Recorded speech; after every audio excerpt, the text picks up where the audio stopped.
Well, good morning, everyone.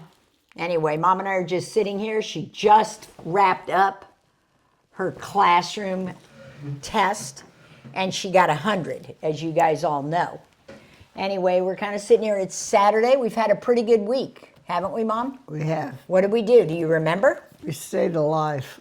Well, yeah, we both stayed alive, but especially you, because you're going to be 99, Oh, you know? So, but we did. We had kind of a busy week. On Tuesday, we went to the doctor, everybody. And so her doctor said everything is fantastic. You know, unless she falls, she's on her way to 100. And then we didn't have anything. Then Thursday, we went to see Pam and got our hair cut. We both always get a trim. So she does that. And then I want to show you guys this thing. I bought this. It's fantastic. It's a Cuisinart salt and pepper grinder, but it's a chargeable. So you kind of go like this, and then you turn it upside down. It's fantastic.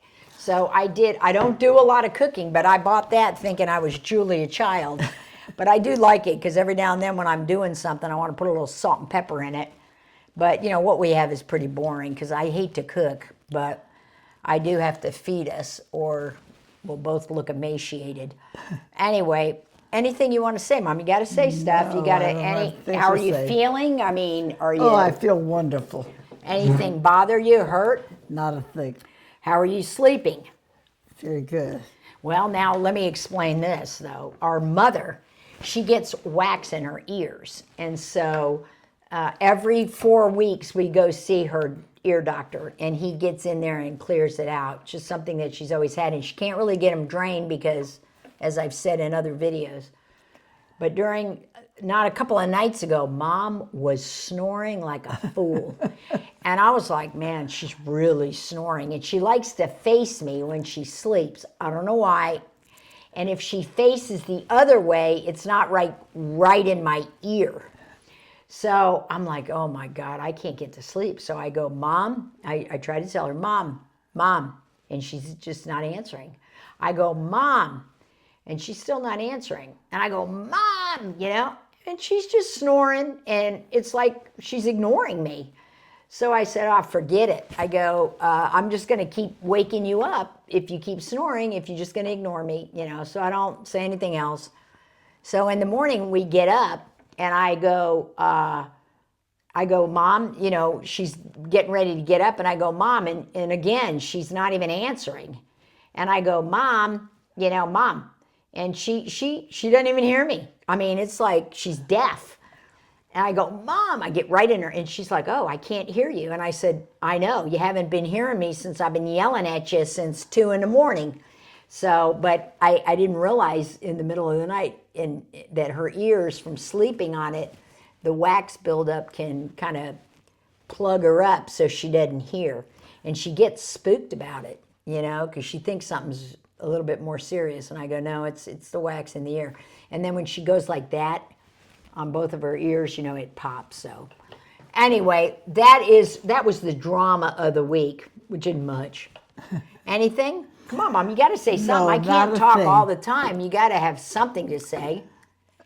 No, I'd rather you talk. Well, Carolyn and Carolyn called, my cousin, her niece, is coming over. They're going to come over in July for lunch. She said she wants to come over because she never knows when it's going to be the last time. So they're going to come over. They live over in Lakeland, and they're going to come over for lunch on July the 9th.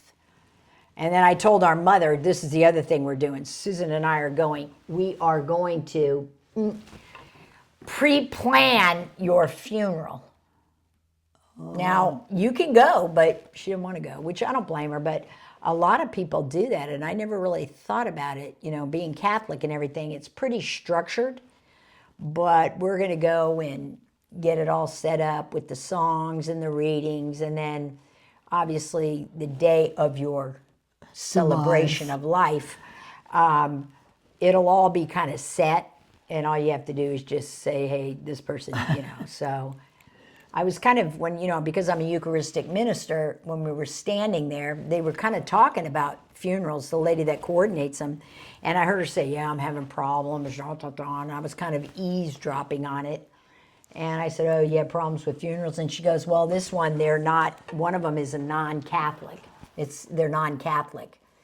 But they want a Catholic funeral. And the church is very particular about, the funeral mass. The songs, as much as you want to play all sorts of songs, there's certain liturgical songs that have to go with, what the readings are and things like that. So, which I don't really have a problem.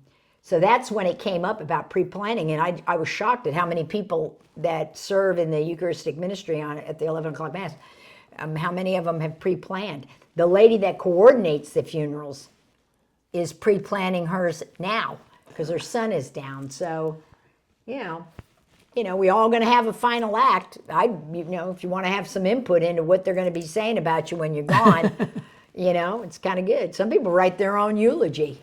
So anyway, but our mother doesn't care. So we'll knock that out July 7th. And then Carolyn and Bob are coming on the 9th for lunch. And we don't really have much, Life is pretty simple around this joint, isn't it, Mom? Yeah, very.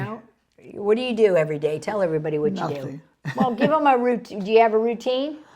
Tell them what it is. I get up, I have my breakfast, I read the paper, Uh-huh. I have my lunch, Uh-huh.